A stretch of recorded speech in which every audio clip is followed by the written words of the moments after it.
मर घोटे अगर पोवे अल्लाह मेरा गवाहे इहो दुख नहीं भुलदा है इवें अमीर कासिम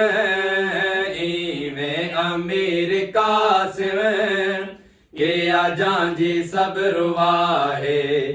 इहो दुख नहीं भुलदा है मर घोटे अगर पोवे अल्लाह मेरा गवाहे इहो दुख नहीं भुलदा है शबीर पग गुलाबी शाहजादे को बधाए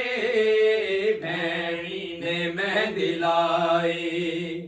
शबीर पग गुलाबी शाहजादे को बधाए भैणी ने मेहंदी लाई अफसोस शेर गाने अफसोस शेर गाने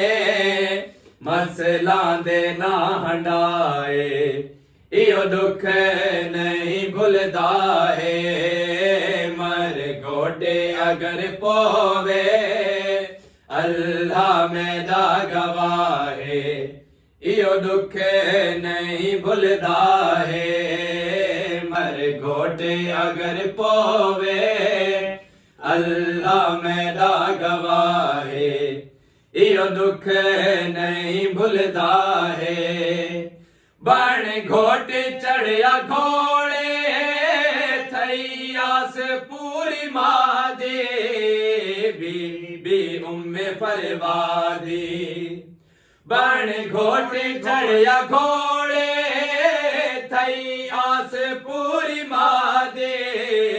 बीबी उम्मे फरवादी लामा तू पहले थी गई लामा तू पहले थी गई बेबा उम्मे कुबराए इहो दुख नहीं भुलदा है मर घोटे अगर पोवे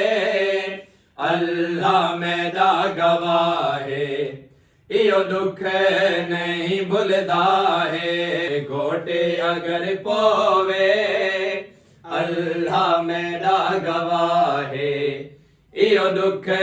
नहीं भुलदा है मर घोटे अगर पोवे अल्लाह मेरा गवाहे इहो दुख नहीं भुलदा है खैमे दे अंदर वाला मंजर केड़ा सुनावा जण पैया पुफिया मावा खैमे दे अंदर वाला मंजर केड़ा सुनावा जण पैया पुफिया मावा गंढ खोल के कुछ टुकड़े गंढ खोल के कुछ टुकड़े शबीर जान खाए इहो दुख नहीं भुलदा है मर घोटे अगर पोवे अल्लाह मेरा गवाहे इहो दुख नहीं भुलदा है घोटे अगर पोवे अल्लाह मेरा गवाहे इहो दुख नहीं भुलदा है बन विच हसन दा जाया तकसीम ए जथेया वेखण जोगा नरेया बन विच हसन दा जाया तकसीम ए जथेया वेखण जोगा नरेया कैं भी सज्जन न ऊंदे कैं भी सज्जन न ऊंदे हथ पैर हन बनाए इहो दुख नहीं भुलदा है मर घोटे अगर पोवे अल्लाह मेरा गवाहे इहो दुख नहीं भुलदा है मर घोटे अगर पोवे अल्लाह मैडा गवाहे इहो दुख नहीं भुलदा है इवें अमीर कासिम अमीर कासिम गया जांजी सब्र वाहे इहो दुख नहीं भुलदा है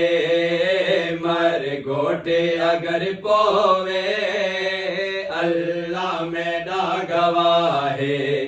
इहो दुख नहीं भुलदा है।